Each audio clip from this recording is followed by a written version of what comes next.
Silvio Tendler, documentarista conhecido por retratar a história política do Brasil em seus trabalhos, esteve na Unicamp para realizar um seminário sobre produção de documentários. Para mim foi uma honra muito grande vir participar desse encontro, desse debate.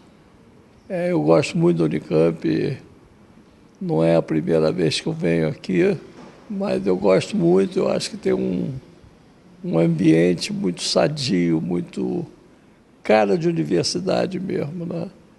Eu no Rio trabalho numa universidade que também tem cara de universidade, que é a PUC do Rio de Janeiro, e gosto muito de vir e conversar, debater com gente de várias áreas, como vai acontecer hoje. Em entrevista para a RTV Unicamp, Silvio conta mais sobre cinema colaborativo e como a tecnologia deixou mais acessível a produção de filmes. Nós vamos discutir o cinema como uma forma de ajudar a transformação da sociedade e, sobretudo, a formação de um cinema colaborativo, em que as pessoas, primeiro que é um cinema que busca ser viral, ele busca formar consciências e ele leva as pessoas a colaborarem entre si para poderem fazer seus filmes.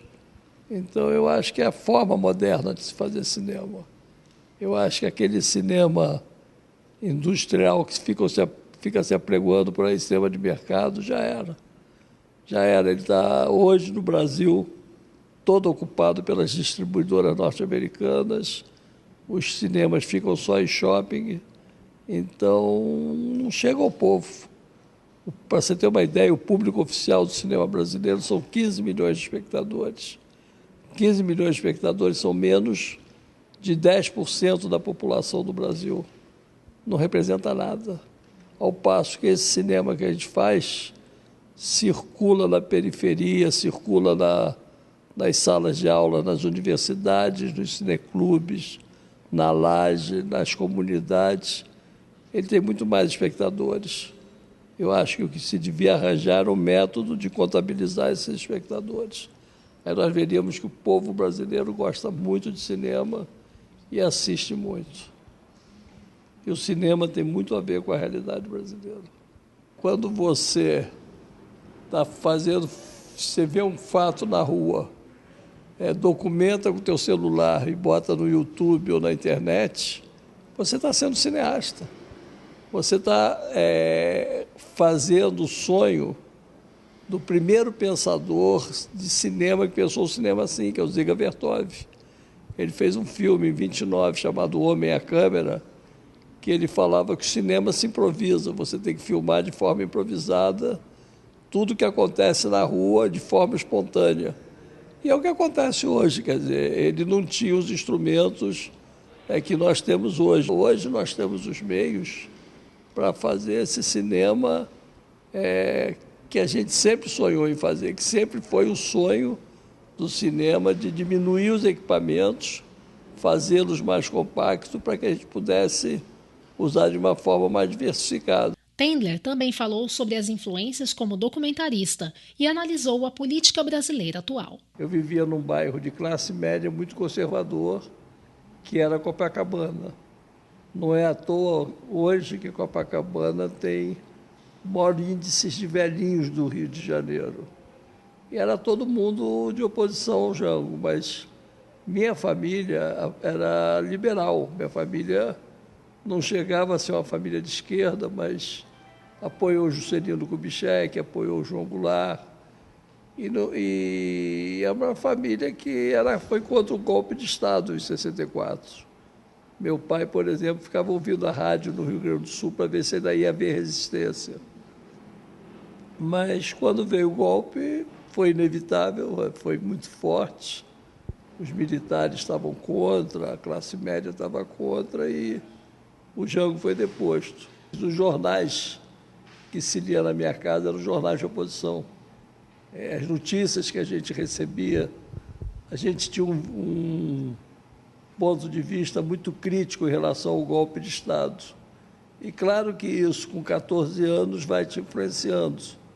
Então, eu com 14 anos já era contra a ditadura militar eu lia tudo e todo mundo que escrevia contra a ditadura e comecei a querer me manifestar de alguma maneira. Eu primeiro entrei no cineclubismo, eu virei cineclubista, queria fazer cinema amador e os artistas reagiram sempre contra o golpe militar. Eu comecei a pensar na ideia de ser artista. A arte que estava na moda na época, a arte importante era o cinema. Então comecei a pensar em ser cineasta, desde os 14, 15 anos, até os 18 anos, quando eu realmente me defini. Fernando Veríssimo ainda era um garoto mimado gaúcho, filho de um grande escritor e que não sabia muito bem o que ia fazer da vida.